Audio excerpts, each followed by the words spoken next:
What's up mga idol? Maraming ang bali-balita ngayon sa social media na pumanaw na ang veteran news anchor na si Mike Enriquez at ang pinagmulan nito ay ang Pilipinas Today.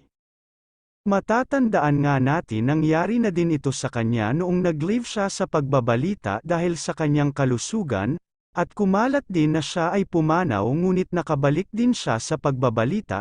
Sana hindi ito totoo dahil kawawa naman ang veteran news anchor.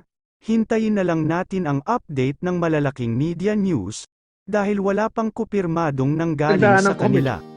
Mahirap, Alan, because aside from the procedure itself, the kidney transplant, merong 3 months mandatory isolation period for transplant patients. And the purpose of that is to avoid the rejection and infection.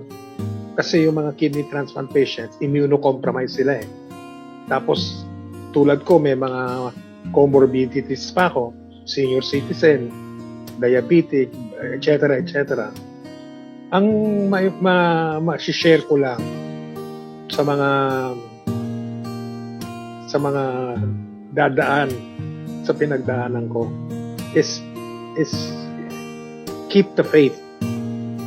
Never lose faith. Keep the faith and